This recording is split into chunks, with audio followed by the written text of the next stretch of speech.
have to be, this is based on many assumptions.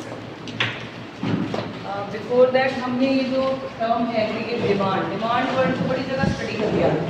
हमने demand भी study किया है, हमने मार्केट डिमांड भी स्टडी कर लिया। अब हम पढ़ने वाले हैं aggregate demand. Am I right? ये दो टर्म्स तो हम we are aware of. Can anyone explain what is demand? Quantity of quantity of commodity. Market demand क्या था? मार्केट सारे ये था। यहाँ पर ये किसकी बात कर रहे हैं? एक प्रोडक्ट की, दो प्रोडक्ट्स की, चार प्रोडक्ट्स की। एंड रोटेशन पे लगा दो। किसकी बात कर रहे हैं? Market demand.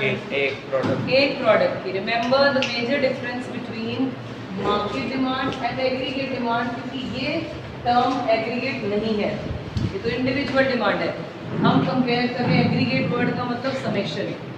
मार्केट डिमांड में भी डिग्री ऑफ समेशन है, क्योंकि माइक्रो में भी degree of summation is there, but that is limited. Remember difference? So यहाँ हम कह रहे हैं market demand is basically demand by all the consumers in an economy, but for a single product. Notes उठा के ले जाइए, but for a single product. लेकिन aggregate demand when we talk about, it is the demand for all the products by all the consumers.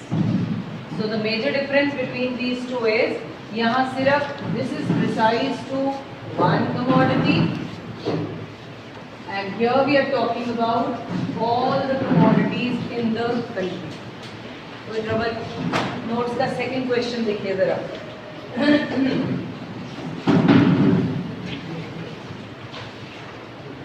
हाँ, can you see that? Second question, how AD is different from market demand? Page number 7.1.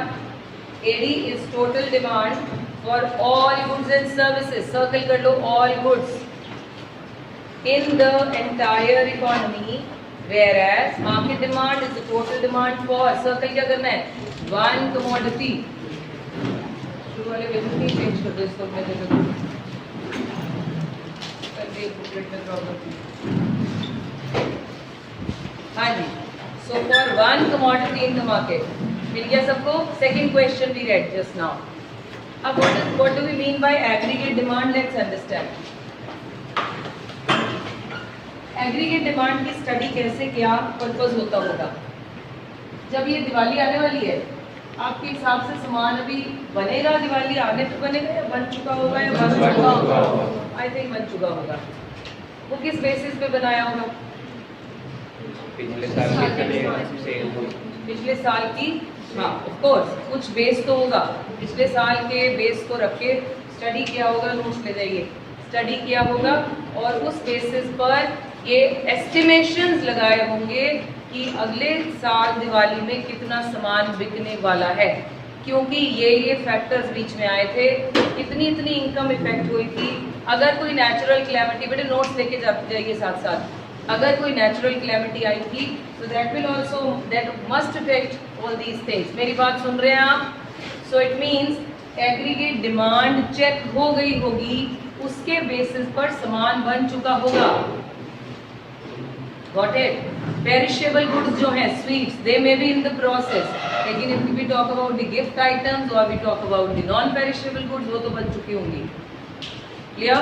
Now we say, if I say aggregate demand aggregate expenditure के बराबर होगा, क्या ये गलत होगा बोलना? When I say aggregate demand will be equal to aggregate expenditure, बोलिए demand and expenditure same ही होंगे। Supposingly if I am demanding 10,000 goods for 10,000 rupees, so what will be my expenditure? 10,000 only. So they both are same. They both are same.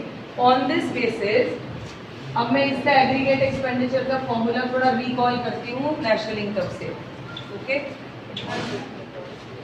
Expenditure method याद है आपको national income में? Yes. उसके items बताइए क्या क्या थे?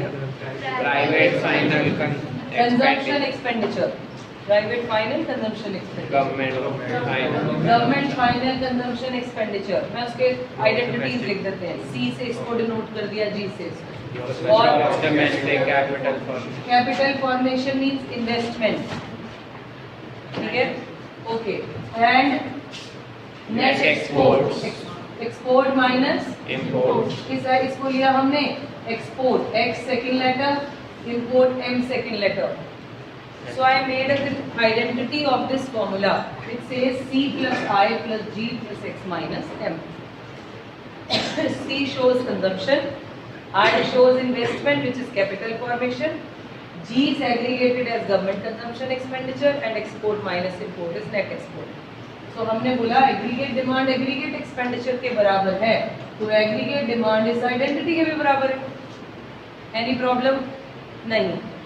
अब हम पढ़ेंगे जी एग्रीगेट डिमांड के ये कंपोनेंट्स हैं, of course these are the components, ठीक है, okay. So these four are the components of aggregate demand.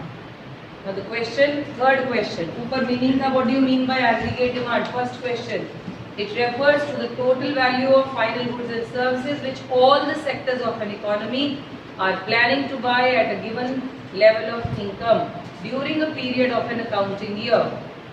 हमने यहाँ वर्ड प्लानिंग टू बाय बोला है, एस्टिमेशंस लगाए थे हमने, कितना सामान बिकेगा उतना बना लिया, अब पता नहीं उतना बिके कि नहीं बिके, लेकिन एस्टिमेशंस लगा दिए।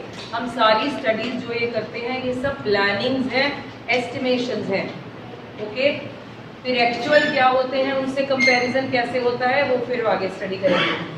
In other words, AD is aggregate expenditure that different sectors of an economy are willing to incur during a given period of time. So AD को प्रूव किया aggregate expenditure के बराबर है। Read the third question, उसके ऊपर लिख दीजिए important components of aggregate demand. Aggregate expenditure भी हमारा एस्टिमेटेड है, सेम, हाँ, अगर बोले aggregate expenditure की components क्या है, वो भी यही हो जाएंगे, हाँ, वो भी एस्टिमेटेड है, वो भी estimated ही है। सब सारी चीजें जितना पढ़ रहे हैं एस्टिमेशन ही लगा रहे हैं ना वो। There are four components 1 2 3 4 C I G X minus M. Turn the page, आगे पूरी एक्सप्लेनेशन दी है। सबसे पहले ये क्वेश्चन मैक्सिमम 3 मार्क्स में आता है, explain the components of aggregate demand. Now if this question comes for 3 marks, कितने कंपोनेंट्स देने हैं? 4 के 4। क्यों? कंपोनेंट्स का मतलब इनकी कंपोजिशन से ये बना है, आप कौन सा एक छोड़ दोगे जो इम्पोर्टेंट नहीं है? How will you be able to decide which one is least important? They all are equally important. So these 4 components, even if this comes for 3 marks, you are supposed to write all the 4 headings. Is it clear to everyone? Okay. अब ये करना, answer कैसे है please इधर ध्यान दें, पूरा answer अभी याद हो जाएगा। सबसे पहली चीज, कंजम्पशन कौन करता है? हाउस होल्ड या एनपीओज, हमने वहाँ प्राइवेट फाइनल हाउस होल्ड या एनपीओज। So I say household is consuming, consumption expenditure is made by household. किस तरह की चीजें पर स्पेंड करता है? Final goods and services, they buy goods and services, okay. Now तीसरी चीज, 3 चीजें लिखेंगे इसमें बस। नंबर 1 कौन करता है, किन चीजों पर करता है। तीसरा, ये कितना स्पेंड करेगा, इसका बेस क्या है, ये किस चीज पर डिपेंड करता है। हम यहाँ थोड़ा और प्रिसाइज लिखते हैं, not income, disposable income. Now what is this disposable income? Income में से टैक्सेस को माइनस करके जो बचती है उसे कहते हैं डिस्पोजेबल इनकम। तो यूज हो चुकी है वो नहीं। इनकम से my salary I got 50,000 rupees, that is what is my income. Logically I am not suppose to use this money unless or until I pay my taxes. Which tax? Goods and services tax? Income tax, which is levied on income. So I say 5,000 is my tax. So I paid my taxes. अब जो मेरे पास बच गया, इसको मैं किसी भी चीज पर डिस्पोज ऑफ कर सकती हूँ, यूज कर सकती हूँ, अलाउड हूँ, कहीं भी खर्चा कर सकती हूँ। सो आई यूज वर्ड, ये कितना खर्चा करेंगे डिपेंड करता है उनकी डिस्पोजेबल इनकम कितनी होगी। डिस्पोजेबल इनकम हमारी बढ़ेगी या कम होगी, ये पता है किस पे डिपेंड करता है? कंट्री में टैक्सेस का पैटर्न कैसा होगा। If country takes high taxes, so मेरी disposable income will be less, so मेरी demand will be, my consumption expenditure will be less. Is it clear? So 3 बातें लिखनी है हमने। नंबर 1, करता कौन है, क्या तरह का सामान खरीदता है और ये किस चीज पर डिपेंड करता है। Let's talk about investment. Investment कौन करता है? बिजनेस। फर्म्स। ये नोट से जाइए, फर्म्स करती हैं। फर्म्स किस तरह का सामान खरीदती हैं? Capital goods. Define capital goods. These are those goods Which are used for production. which are helpful for further production, high value, long life, ये सारे उसके फीचर्स हैं। फर्म्स कितना इन्वेस्ट करेंगी ये किस बात पर डिपेंड करता है? Profitability. Yes of course. Profitability कैसे? ओवरऑल थोड़ा सा सिनेरियो देखना है। प्रॉफिटेबिलिटी है जिसे हम कहते हैं रेट ऑफ रिटर्न। यही होता है। Investment is based on 2 things, remember, rate of investment and rate of return, जिसे अब रेट ऑफ इंटरेस्ट भी स्टडी कर चुके हैं हम। रेट ऑफ इंटरेस्ट यानी मैंने एक बिजनेस यूनिट लगाना है, मुझे 10 लाख रुपए 10% रेट ऑफ इंटरेस्ट पर मिल रहे हैं एंड 10 लाख का प्रोजेक्ट है, सो 10% पे मिल रहा है। मैंने कैलकुलेशन लगाई, जिस बिजनेस में ये पैसा लगा रही हूँ वहाँ rate of return is 8%। Should I go for such investment? Buy कब करनी चाहिए थी? जब 10 Investments are always favorable when your rate of return is more than your rate of investment. So it depends upon 2 factors. Although in the notes I've written rate of investment, क्योंकि आगे जाके sorry rate of interest. Okay? So we say it is depending upon rate of interest. जितना rate of interest कम मिलेगा उतनी मेरी profitability बढ़ जाएगी. Is it clear to everyone? Are you sure? Okay. Then comes this part. जी, ये कौन कर रहा है? Government does this. गवर्नमेंट किस तरह के सामान पर पैसा लगाती है? पब्लिक गुड्स पर, park, school, hospitals and sure any पर लगाती है।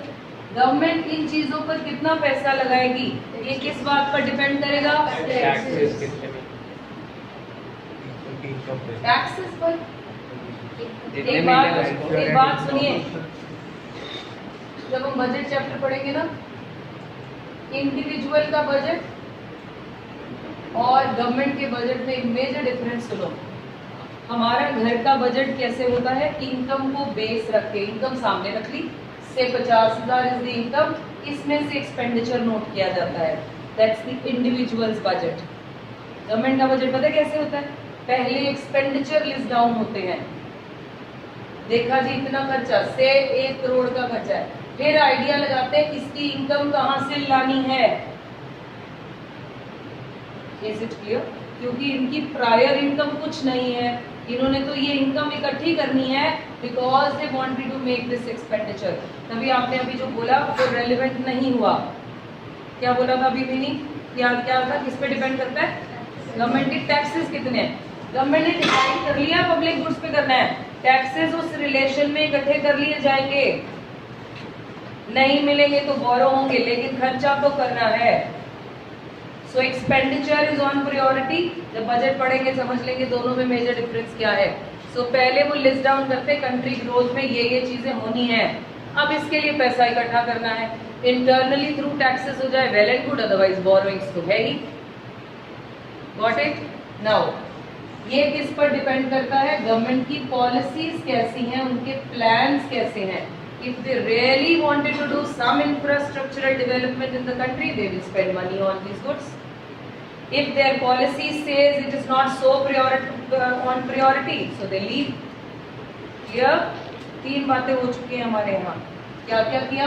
कंजम्पशन एक्सपेंडिचर, हमने 3 चीजें नोट करनी है। कौन करता है, किन गुड्स पर होता है और किस पर डिपेंड करता है। Then comes the last is export and import. इसको आपने एज इट इज डिफाइन कर दिया, एक्सपोर्ट क्या है और इंपोर्ट क्या है। ये आपका मीनिंग पूरा कंपोनेंट्स का आंसर बन गया। Let's see answer. सिर्फ 127 पेज दिखाया। Household consumption expenditure denoted with C. Total expenditure incurred on, किन गुड्स पर है, goods and services for consumption purchased by whom, households. It directly depends upon, is by disposable income. Clear? Okay. Government consumption expenditure. Government makes demands for various goods and services of public needs, like school, hospitals, depending upon past and present policies of government, history and tradition. Private investment expenditure. It is happened by whom? Private entrepreneurs. On which goods? Capital goods को underline कर लो। और ये किस पर depend करता है? Rate of interest पर। Net export is basically the gap between export and import. Export means demand for goods purchase with the domestic territory of a country bye rest of the world. Goods पर बनी कहाँ? Domestic territory में, और किसने demand की? Rest of the world ने। Imports में क्या लिखोगे? Demanded were by the residents of India, and where are they produced? Outside the country. ये हो गया जी कंप्लीट 3 मार्क्स का आंसर। 3 में आए, 4 में आए, लिखने सारे हैं। I am sure this will help you. Okay, moving further. Explain aggregate demand with the help of a diagram and schedule. अब हम थोड़े assumptions की स्टोरी शुरू करते हैं। सबसे पहली, इस चैप्टर में भी हम बात कर रहे हैं, specially to explain this, we are not studying all the sectors. We are studying only 2-sector model where there is no government, no foreign. जैसे फर्स्ट चैप्टर में किया था, क्या थे वहाँ? House hold and firms, house hold and firms. So here we are talking about aggregate demand, although is equal to aggregate expenditure. But हम यहाँ पर क्या स्टडी करेंगे? 2-sector model assumption number 1. 2-sector model, it's a closed economy where we are not dealing with foreign country. So ultimately formula क्या बन गया? AD is equal to C plus I. Clear? Even when we know that we are studying only 2-sector, फिर भी components आए तो ये चारों हैं, क्योंकि कंपोनेंट्स तो 4 ही हैं, हम 2 स्टडी कर रहे हैं इस क्लास में. क्लियर? बीकॉम बीबीए में आप इसके सारे कॉन्सेप्ट स्टडी करेंगे, क्योंकि आप उस टाइम पर सारे फ्लोज भी स्टडी करोगे, circular flow with government, with foreign. जब वो समझ में आ जाएगा तो इस आइडेंटिटी को भी वहां ऐड कर दिया जाएगा. ऐसे ही होंगी आगे भी, C plus I plus G plus X minus M. Clear? First assumption, we are studying 2-sector means closed economy. खुद ही बनाया, खुद ही कंज्यूम कर दिया. We are not dealing with foreign sector. Any trouble? Now further. ये schedule इसमें तीनों के तीनों चैप्टर्स में कॉमन ही चलेगा. Aggregate demand chapters के तीनों सेट्स में common schedule. Now this is based on again certain assumption. Why we denote for income. We say income, country की इनकम एक कांस्टेंट रेट पर बढ़ती है. The assumption says, but I can even justify this assumption. Income constant rate पर बढ़ती है. हम सभी की इनकम ले लेते हैं, बिजनेस हो, सैलरीड लोग हों, leaving the promotions and demotions aside. Promotions and demotions are the exceptional cases. या sudden jump in the businesses, in few businesses, जहां हम बोलते हैं इस पर्टिकुलर बिजनेस में उसको बहुत जबरदस्त राइज मिल गया, कोई पर्टिकुलर बिजनेस, अगेन एक्सेप्शनल. हम एक्सेप्शनल नहीं, जनरल सिनेरियो पढ़ते हैं. ओके, नाउ अगर हम जनरली देखें तो हर साल लोगों की इनकम, चाहे वो बिजनेस में हो चाहे वो सर्विस में हो, 5 से 7% की ग्रोथ है ऑलमोस्ट एवरी ईयर. ऐसे ही करते करते जिन्होंने 10 साल पहले काम शुरू किया था 5 से 7% बढ़ते बढ़ते यहाँ तक आ गए। कोई कहे मेरा तो बिजनेस भाई इतना नहीं, मेरा तो बिजनेस 20% से राइज किया है, we must have made some changes in the business, export शुरू किया होगा, इंपोर्ट किया, तो हो सकता है एक्सेप्शनल, हम उससे केस को अलग रखते हैं। रूटीन में अगर हम स्टडी करें तो ग्रेजुअली अगर मैं अपने आप को 15-20 साल पहले से अभी तक एनालाइज करूं, सो मेरी इनकम की growth is happened over a period of time 5 से 7%। क्लियर? ओके है? इनकम बढ़ती है, ये तो ओके है कि नहीं?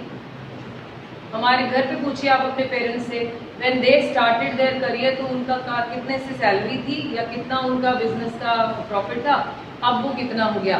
क्या ये passage with the passage of time increase हुआ है या कम हुआ है? इंक्रीज ही हुआ है। हमारे स्टैंडर्ड ऑफ लिविंग भी चेंज हुए हैं, स्टैंडर्ड ऑफ लिविंग को भी होल्ड करते हैं, अगले पॉइंट में आ जाएगा। हमारी इनकम इंक्रीज हुई। When I started my first job it was in 1997 I think, end of 97। तुम्हें से पैदा हो गया था कोई? नहीं। I did my graduation in 96। 97 में कंप्यूटर कोर्स करने पड़ते थे, तब तुम्हें तो सारे आते हैं, आप घर में है सारा कुछ, तब नहीं थे ना, तो कंप्यूटर कोर्सेज थे, टाटा और ये पता नहीं कौन कौन इनके कोर्सेज, एप्टेक ये होते थे, तो वहाँ से हम कोर्सेज करते थे। So I joined the course, वहाँ Word, Excel, PowerPoint, FoxPro, Oracle, this I learn. So वो किया, वहाँ से ही प्लेसमेंट हो रही थी, तो I got a job. My first salary was 2,800, and when I resigned from Tata after 14 years, my salary was 1,20,000. So the passage of time, even in the school also, I was getting 60 plus. बच्चों की fees लगा लो तो close to 70-75. Schools में they pay very less. That is why the payings are very less. लेकिन अगर आप corporate में देखो तो वहाँ पर आपको 15 सालों में मेरी ये इंक्रीज हुई। मीन्स किसी की भी घर में अपने भी पेरेंट्स से पूछिए, उन्होंने कहाँ से स्टार्ट किया और अब क्या है, बड़ा ही होगा। तो ये तो पक्का है कि बढ़ती है, लेकिन येस कांस्टेंट रेट पे बढ़ती है, ये वन ऑफ दी assumptions है। और अगर आप डेटा भी देखें तो आप पाएंगे कि 5 से 7% की ही ग्रोथ रेट है। Got it? Okay. The second thing is consumption. Income can be spent on 2 things. C क्या डिनोट कर रहा है? एस क्या डिनोट कर रहा है? सेविंग। इनकम या तो कंजम्पशन पर लगती है या सेविंग पर लगती है। कंजम्पशन के लिए सिनेरियो क्या है? Even if the country's income is zero, Jammu Kashmir disaster में जम्मू की इनकम वाज जीरो, क्या वहां के लोग कुछ कंज्यूम कर रहे थे या कंजम्पशन भी जीरो हो सकती है? अभी केरला की income is zero. Kerala is very badly affected with the flood. पहले तो विलेजेस में था, थोड़ा इधर कर लो बेटा, बॉर्डर बता रही हूँ, पहले विलेजेस में इफेक्ट था, अब सिटीज में भी है। So almost every house is affected with that. So अभी इनकम इज ऑलमोस्ट जीरो। अगर हम इंटीरियर्स की बात करें, क्या वो कुछ खा रहे हैं कि नहीं? Yes they are. It means remember this point, consumption can never be zero even if the income of the country or maybe the state is zero or maybe of a person is zero। किसी बंदे की job नहीं है, वो earn नहीं कर रहा, क्या वो कुछ खाएगा? नहीं खाएगा। कहाँ से खाएगा? सेविंग से खाएगा। सेविंग नहीं तो बोरो करके खाएगा, खाएगा जरूर। ग्रीस में जब डिप्रेशन, डीप डिप्रेशन आया, 96% लोग वर फ्री समझते हैं, जॉबलेस। ऑलमोस्ट 96 का मतलब क्या होता है? Close to 100। हर बंदा वेला था, बट कोई भी भूख से नहीं मरा। कोई भी ग्रीस में भूख से नहीं मरा। क्यों? Even if the country's income was zero, they were consuming either from their past savings और may be borrowings. So remember, even if the income is zero, there is going to be consumption. ये कौन सी goods पर है? Luxurious goods पर, necessity, basic food. Clear? अब consumption का pattern कैसा होगा? क्या with the passage of time लोगों की इनकम बढ़ने से कंजम्पशन बढ़ी होगी, कम हुई होगी या कांस्टेंट रही होगी? कंजम्पशन पैटर्न भी चेंज हुए। हमारी इनकम के चेंज होते होते हमारे स्ट्रेटास भी चेंज हो गए, हमारे स्टैंडर्ड ऑफ लिविंग भी चेंज हो गए। बहुत सारे लोग जो पहले सिटी में रह रहे थे, इनकम वाज लिमिटेड, अब वो शिफ्ट हो गए ओपन एरियाज में because income is increased. Am I right? Okay. So it means consumption भी बढ़ती है। But one thing which you have to remember, सिर्फ बेसिक टर्मिनोलॉजीज में टाइम लगेगा, otherwise this chapter is very simple. But एक बात याद रखें, इनकम भी बढ़ती है, कंजम्पशन भी बढ़ती है, बट जिस स्पीड से इनकम बढ़ती है, क्या कंजम्पशन की स्पीड सेम होगी? किसकी ज्यादा होगी? इनकम की स्पीड ज्यादा होगी। General common sense. एक एग्जाम्पल देते हुए इसमें मुझे जो बेस्ट है, जो आपको भी समझ आता है, वो है रिलायंस इंडस्ट्री का एग्जाम्पल।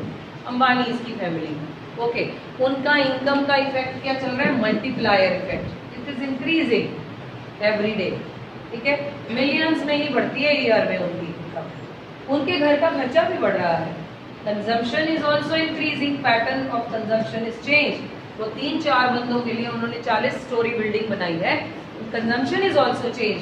नीता अंबानी का डेली का खर्चा 1 करोड़ रुपीज है, इट इज इंक्रीजिंग। वो सुबह की बैठती, अभी तक ले चुकी होगी शायद, अगर उठ गई होगी, 35 लाख रुपीज की चाय है, 35 लाख का एक कप। उनके घर की टॉयलेट सीट्स गोल्ड की हैं, गोल्ड सीट पे बैठ के 40 सो इट मीन्स, ठीक है, इनकम बढ़ती है, उनके घर का कंजम्पशन पैटर्न भी चेंज हुआ, बट जिस स्पीड से इनकम बढ़ रही है, क्या कंजम्पशन भी उसी स्पीड से बढ़ रही होगी? जी नहीं। अब उन्होंने गोल्ड सीट लगा ली, गोल्ड का टेबल लगा लिया होगा, गोल्ड का सोफा लगा दिया होगा, गोल्ड के प्लेट पर क्या गोल्ड खाने लग गए होंगे? जी नहीं। So remember, although they both increase at constant rate, क्योंकि समझाना आसान होता है इसलिए assumptions ले लेते हैं, कांस्टेंट रेट से बढ़ रही है। But remember, the rate of increase in income is more than the increase in consumption. Logically is also correct. Consumption का रेट बढ़ता है, हमारी इनकम चेंज होने से हमारे भी ब्रांड्स चेंज हो जाते हैं, लेकिन क्या जितनी इनकम जिस स्पीड से बढ़ रही होती है सारा का सारा ही कंज्यूम कर जाते हैं? नो। क्लियर? सो आप कंजम्पशन को भी कांस्टेंट रेट से बढ़ाएंगे, लेकिन इस स्पीड से कम। अगर ये 100 से बढ़ाया है, इसे आप 80 से इंक्रीज करेंगे, क्योंकि rate is lesser than the rate of increase in income. 80 से ऐड किया तो कितना आ गया? 120, 280, 440। Clear? Okay, then comes saving. What is the formula of saving in India? India में फॉर्मूला है y minus S is C. नहीं, गलत लिख दिया। फॉरेन में फॉर्मूला है ये, क्या फर्क हुआ? What is the difference? हम कहते हैं इनकम का वो हिस्सा जो हम कंज्यूम नहीं कर पाए वो सेव कर देंगे, बच गया तो सेव कर लेंगे। वो क्या कहते हैं? पहले सेव कर दो, जो बच गया वो कंज्यूम कर लेना। हाँ, क्या है? नहीं, वहाँ सेविंग्स कहते हैं हम फोर्सफुल सेविंग्स। आपकी इंश्योरेंस इज फोर्सफुल, ठीक है, आपके मैनी डिडक्शंस आर फोर्सफुल। हमारे यहाँ दे आर ऑप्शनल, हमें गाइड किया जाता है आप इतना पैसा इसमें लगाया करें, आप इतना पैसे यहाँ डाला करें। लेकिन फॉरेन में आपकी जो इनकम है, आपका employer is responsible for your savings, for health savings, for education savings, for this may be in the terms of Aditya, do you want to give your phone to me? I will take your, better do not take it out. So they say, the meaning says, हमारे यहाँ का meaning है the part of income which is not consumed is saved, that's the meaning here. सो हम वही study कर रहे हैं, y में से c को माइनस कर लो, जो बच गया वो क्या कर दिया? सेव। वो कहते हैं पहले आप अपनी इनकम में से इतना पैसा सेव करें, रिटायरमेंट का, हेल्थ का, इसका उसका, जो बाकी बच गया go and enjoy. Okay, then saving कैसे लिखेगी? y माइनस सी, 0 माइनस 40, ये minus 40। Can savings be negative? और तो रही है यस भाई, जब इनकम नहीं थी तो कहां से बोरो कर रहे थे? सेविंग्स में से। This is called dissaving. Taking out money from your saving is called dissaving. So there can be negative. Can consumption भी नेगेटिव? कंजम्पशन तो जीरो भी नहीं हो सकती, नेगेटिव कैसे होगी? कैन इनकम भी negative? How can income be negative? Income zero तो हो सकती है, नेगेटिव नहीं। बिल्कुल कॉमन सेंस अप्लाई करने हैं, क्योंकि इसमें से इस वाले चैप्टर में से पेपर में क्वेश्चन ही ऐसे आने हैं। क्या सेविंग नेगेटिव हो सकती है? जी हो सकती है। अगर आपने इनकम कम थी और ज्यादा कंज्यूम कर लिया तो आप अपनी सेविंग्स में से निकाल रहे हो। ओके, ये मत परेशान करेगा। आगे वाला पॉइंट बोलिए। हाँ, हमारे पास से जैसे जम्मू को जब हमने 1000 करोड़ उनको डेवलपमेंट के लिए दिया वो कहाँ से दिया? प्राइम मिनिस्टर रिलीफ फंड में से दिया। That was a capital transfer. Capital means हमारी सेविंग्स थी कंट्री की, उसमें से दिया गया। अब जो केरला में फूड सप्लाई हो रहा है वो टैक्सेस की पेमेंट से नहीं हो रहा, वो कहाँ से हो रहा है? वेल्थ में से हो रहा है, अपनी सेविंग्स में से निकाल के भेजा जा रहा है। ठीक है, वहाँ हम डिप्लॉय कर देते हैं जी, प्लेन्स भी जाएंगे यार, और वो जो नेवी लगा दी, सेफ्टी गार्ड्स लगा दिए, इन पे पैसा लगता है। प्लस हम यहाँ फिलहाल कंजम्पशन की अगर बात करें तो कंजम्पशन तो हो रही है ना।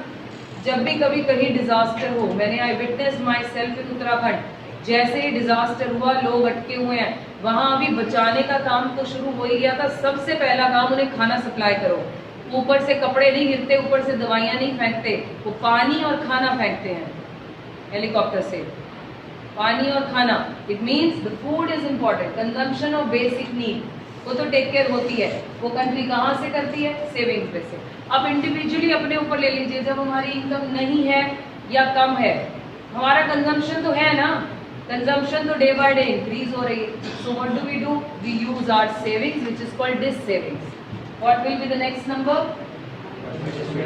देन सेविंग्स टाइम आया, कमाना भी उतना हो गया, अब हमारा खर्चा भी, अब हम कहाँ आ गए? जीरो सेविंग्स में। देन इनकम ने तो बढ़ना है विद मोर बेटर स्पीड, और consumption is also increasing but the speed is less. So now I am able to save, क्योंकि इनकम का rate is higher than the rate of increase in consumption, 20, 40 and 60. Any trouble till here? Sure. Income is increasing at which rate? Constant rate in the consumption. Consumption is also increasing at Constant rate. but the rate of increase in consumption is Less than rate of increase. Correct. एक और चीज जो हमें यहाँ लेनी होगी, क्योंकि we are going to study I also, इसके लिए अभी assumption लेते हैं इस चीज को, जब तीनों चैप्टर्स हो जाएंगे तब एक्सप्लेन किया जाएगा कि ये क्यों ली गई, ये शायद अभी नहीं समझाई जा सकती। नाउ इन्वेस्टमेंट, हम यहाँ इन्वेस्टमेंट अज्यूम कर रहे हैं, assumption है कि ये कांस्टेंट है, ऑटोनोमस है। I am using the word autonomous investment. यहाँ अच्छा नहीं लिखा हुआ, हाँ, autonomous investment. What is the meaning of this word autonomous? इसका मतलब कांस्टेंट नहीं होता, independent. Autonomous means, autonomous body कहते हैं independent body which is not depending on any other factor. अभी कौन से पेंट किसी फैक्टर पे डिपेंड नहीं करती, अभी नहीं समझा रहे, जब इन्वेस्टमेंट का टॉपिक करेंगे आपको समझा दिया जाएगा। जागो जागो, ठीक है। Autonomous investment, autonomous means it is not depending on any factor, it is going to be save. Clear? Okay. Income zero पे कैसे हो सकती है? हाँ, ये कौन करता है, ये भी डिपेंड करता है, ये गवर्नमेंट कर रही है एक्चुअली। फिर मैं जब इन्वेस्टमेंट का टॉपिक कराऊंगी तब आपको ये क्लियर हो जाएगा ये है क्या, इसका पर्पस क्या था, क्यों ऑटोनोमस बोला है। अभी फिलहाल के लिए हम इसे डाइजेस्ट कर लेते हैं। Then let me calculate aggregate demand, क्योंकि क्वेश्चन था एग्रीगेट डिमांड को डायग्राम और स्केड्यूल से समझाएं। एग्रीगेट डिमांड का formula is C+I। Please add this, कितना आ जाएगा? 60, 140, 220, 300, 380, 460। A plus AD is equal to C+I। कोई ट्रबल? ओके। एक और पॉइंट पे हम ऑटोनोमस वर्ड यूज करते हैं, that is C bar, which I say autonomous consumption। इधर anonymous। कौन से लेवल पर ऑटोनोमस है कंजम्पशन? ये इस पर। ऑटोनोमस का मतलब क्या बोला था? Independent. At this point when the income is zero, तो मेरी कंजम्पशन ऑटोनोमस है, क्योंकि ऑल्दो कंजम्पशन वैसे किस चीज पर डिपेंड करती है? इनकम पर। फॉर्मूला है y is equal to C plus S. Consumption किस पे डिपेंड करती है और सेविंग किस पे डिपेंड करती है, वो भी इनकम पर। दोनों का summation is equal to y है ना। So consumption is based on income, depends on income, but यहाँ पर even if the income is zero consumption is there. तो इस पॉइंट पर वो क्या है, independent, autonomous. This is a very very important point. I repeat again, although I say घर में कंजम्पशन कितनी होगी किस पर डिपेंड करेगा, इनकम कितनी आएगी। It means consumption is always depending upon income, but at zero level it becomes independent. Even if there is no income, consumption will happen on basic needs items.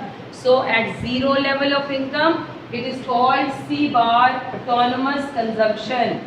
It is going to be there. बात clear होगी?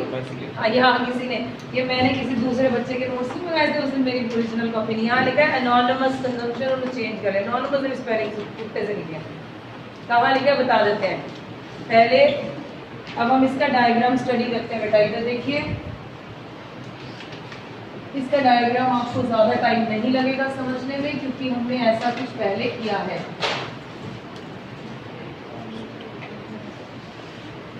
Now we have everything is corresponding to income. हमने यहाँ क्या लिया, सी, आई and AD. तीन चीजें कर रहे हो ना प्लॉट। आपसे मांगा था एडी बताइए, तो एडी में सी और आई भी दिखाना पड़ेगा। I will not start from zero, तो मैंने इसको लिया, it is autonomous at ₹20। What is my C and what is the behaviour of C? C will be an upward sloping diagram, yes और नो? यस। क्यों? Because it increases, so it increases, so C will look like this and it is not starting from zero। और इस point पर C क्या है, C bar। इस जगह पर when the income is zero, till here is C which represents autonomous consumption। ये जहां जहां जो चीज बोल रही है न्यूमेरिकल्स में हेल्प करेगा। ओके, देन इसके बाद एग्रीगेट डिमांड कहाँ प्लॉट करें, वो I से ऊपर होगा, C से ऊपर होगा, कहाँ होगा, C से भी ऊपर होगा। This is what is aggregate demand. अभी मैं कुछ लाइन बोलूंगी, आप बोलोगे ऐसा कुछ किया हुआ है। Aggregate demand is always on the higher side because it includes two variables C and I। Gap between AD and C will be AD and C will be I, which will always be will they meet each other? नहीं, क्योंकि investment is autonomous, it is same. You remember ऐसा TC, DVC, TFC ऐसे ही था ना, बस उसकी शक्लें अलग थी, डायलॉग सेम है। ओके, यहाँ पर हम कैसे लिखते हैं आंसर, लेट्स अंडरस्टैंड। 7.2, हाँ you go. Explain AD with the help of diagram and schedule. Almost cover हो गया तेरा। +2 के बच्चों को रिक्वेस्ट है अपने स्कूल के फंक्शन से दूर रहें, देखने जाना चाहे तो चले जाएं, पार्टिसिपेशन से प्लीज दूर रहें, रिक्वेस्ट है, बाकी मानता तो कोई नहीं। AD depends upon the level of income in the economy. Generally there exists a positive relation between income of the level of aggregate expenditure in the economy। That is, as the level of income increase is underlined, income का level increase होने से क्या बढ़ गया, AD also increases। ये कैसे? Income के level बढ़ने से AD का लेवल बढ़ गया, क्योंकि कंजम्पशन उसमें एक कंपोनेंट है जो किस पे डिपेंड करता है, यस, क्लियर? ओके, नीचे स्केड्यूल जो हमने अभी स्टडी किया है, एंड राइट में डायग्राम। ऑटोनोमस इन्वेस्टमेंट लाइन दिख नहीं रही, you may make it, overwrite कर लो उसको, आई की लाइन, यस। इन्वेस्टमेंट मैंने समझाया नहीं, इन्वेस्टमेंट को तो बोला अभी होल्ड कर दो, जब इन्वेस्टमेंट का टॉपिक आएगा आगे तब आपको क्लैरिफाई कर दिया जाएगा। फिलहाल आज के दिन के लिए ये समझो इन्वेस्टमेंट है और 20-20 है। ओके, इंपॉर्टेंट पॉइंट्स, माइक्रो में लिखते थे वर्ड रिलेशनशिप, यहाँ लिखेंगे important points about that. Okay, what did I से, तुम बिजी थे, क्या बोला मैंने अभी? माइक्रो में रिलेशनशिप की बजाय हम क्या वर्ड यूज करेंगे मैक्रो में? Important points about AD. यहाँ लिखा है राइट में वो सी बार टूटा का लिखा है एनोनिमस कंजम्पशन, ठीक कर लो ऑटोनोमस कंजम्पशन। आगे जाके भी पता नहीं कितनी लाइन है हमारी, इधर पीछे भी था ऑल प्राइवेट एंटरप्रेन्योर्स, मतलब एक लाइन नहीं दिखती। There is always positive consumption is the first point even when income level is 0। यहाँ ये बात कर रहा है सी बार की। There is always some minimum level of consumption even when income is 0। इस लाइन को लिख देना अगर कभी भी एक मार्क में आए, what do you mean by C bar और ऑटोनोमस कंजम्पशन, ये पहली line is the answer. There is always some minimum level of consumption even when income level is 0। It happens because people need certain basic goods and services for what? For their sustainment, okay, even when the income is 0। Second point, slope of consumption curve. कैसा है जी consumption curve का slope? Upward sloping. Consumption curve slopes upward, underline slopes upward, because consumption increases with increase in income. However, proportionate increase in consumption is less than that of income, right? Slope of autonomous investment curve, ये कैसा है?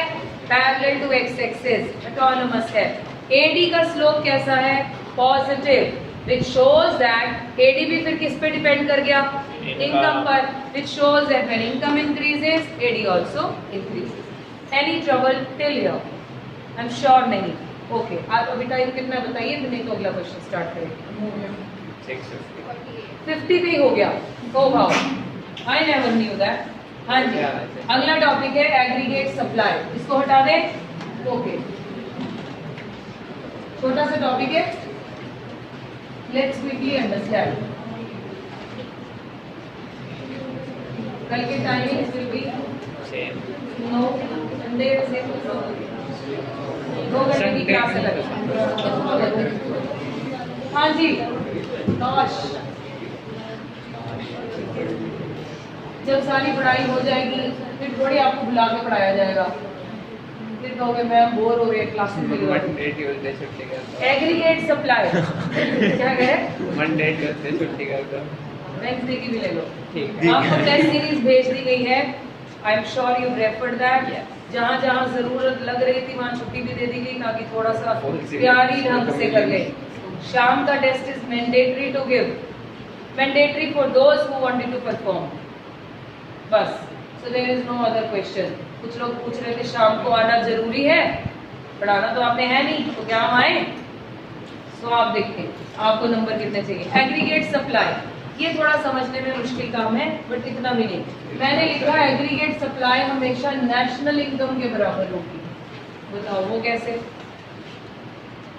Aggregate supply national income के बराबर होगी। मैं अगर इसको ऐसे लिखूं ना इनकम के बराबर होगी तो शायद कुछ समझ में आता है। वहाँ एक्सपेंडिचर का था, यहाँ इनकम होगी। हमने सप्लाई ऐसे सोचते हैं, सप्लाई करने के लिए प्रोड्यूस किया, प्रोडक्शन करना होगा ना, प्रोडक्शन करने के लिए you will hire distribution. You remember this cycle? Distribution channel मतलब आपके थ्रू लोग रेंट, वेजेस, इंटरेस्ट और प्रॉफिट कमाने वाले हैं क्योंकि आप प्रोडक्शन कर रहे हैं, क्योंकि आपने सप्लाई करना है। ओके, अब प्रोडक्शन करना है, सप्लाई करना है तो ये हायर्ड है। हम income generation phase, distribution of income phase. Till I am generating income, I am distributing the income. Am I right? The moment I decide, let's shut down this production, what is closed? और ये वो fact वो है जो हम operating surplus और income method COE और वो सब में डालते हैं। जब तक कंट्री में प्रोडक्शन हो रही है तब तक लोग इनकम जनरेट कर रहे हैं। एम आई राइट और रॉन्ग? तभी तो जितना हम प्रोडक्शन कर रहे हैं, जितना हम सप्लाई कर रहे हैं उतनी ही इनकम आ रही है। So in a way I am saying aggregate supply will be equal to national income, income of everyone in the country. वो कहाँ से आ रही है? Because somebody is producing and supplying. The moment I stop supplying and stop producing, this will also stop. Clear? Yes or no? Okay, बस अब काम आसान है क्या? Let's see. Income can be spent on two things only. कौन कौन सी? Consumption and saving. So aggregate supply का formula क्या हो गया? C plus S. क्योंकि AS is equal to income, income is equal to C plus S. So in a way AS is equal to AD का formula भी क्या study किया? C plus I. यही था। अब इसको हम न्यूमेरिकल देखते हैं, उसका स्केड्यूल देखते हैं। Income is increasing at constant rate. Then comes C. C will never be zero. It is also increasing at constant rate. क्या ठीक नंबर दिख रहे हैं?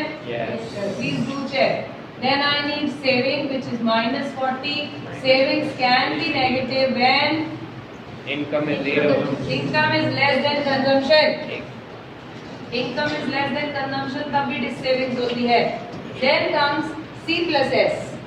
अब मुझे S निकालना आए नहीं चाहिए यहाँ पर, so मैंने लिखा AS is equal to C plus S. Let's add this. 40 plus minus 40 0.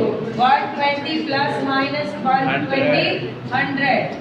200, 300, 400. Can you see one thing? AS किसके बराबर आ रही है? Income. यही तो बोला था, AS will always be equal to Income. income. Okay, right. इसका डायग्राम भी पढ़ना आसान है। जिन बच्चों ने माइक्रो ढंग से पढ़ी है, मैक्रो ऐसे फटाफट हो जाती है। इनकम, एग्रीगेट सप्लाई, ठीक, इसको अब यहाँ शो करते हैं। यहाँ पर इनकम है, इनकम कितनी? 100, 200, 300, 400, इधर भी 100, 200। कैसा ग्राफ बनेगा एस का? 45 डिग्री। क्यों? Because distance from this origin and this origin is same. Origin बोल दिया। This axis is same. This is AS और income graph. This will be a 45 degree graph. क्यों? Because when I am plotting this against this, the numbers are same, so इधर से point और इधर से point same आएंगे। That is why this will be a 45 degree curve. Any trouble? No. Okay, base is almost done. Aggregate supply, page 7.3. What do you mean by aggregate supply? Aggregate supply refers to money value of goods and services that all the producers are willing to supply in an economy during a given period of time. जितना वो supply कर रहे हैं, उतना ही income generate कर रहे हैं। Aggregate supply is equal to national income. What are the components of aggregate supply? Consumption and savings. Explain with the help of a diagram and schedule. Next page पर AS का diagram schedule है। Schedule is the same, जो सारे chapter में same चलेगा। Aggregate supply is 45 degree line. Next page पे बेटा 7.4. What is the significance of 45 degree line? So 45 degree line starts from origin, क्योंकि income can be zero. Since the vertical and the horizontal axis have the same scale, so distance from horizontal and vertical axis is the same. Any point exactly in between, so it is 45 degree. Till here we are going to finish today. Okay? Base मेरा काम हो गया। अब अगला काम मेरा बहुत आसान है, इसे स्टॉप कर दीजिए, कल के टाइमिंग सुन लेते हैं।